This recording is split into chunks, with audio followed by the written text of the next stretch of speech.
Burke पर पाबंदी का बिल मुस्तरद होने का गुस्सा।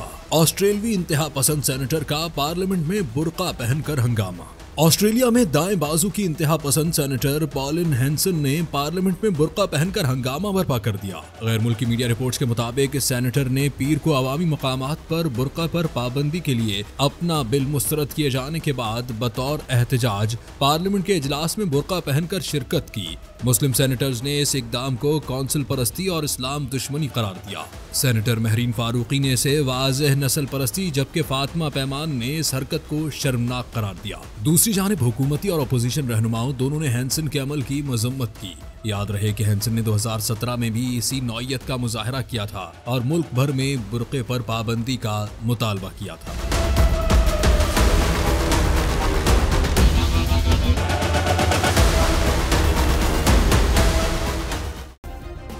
सब्सक्राइब करें और बेल दबाएं ताकि कोई खबर रह न जाए।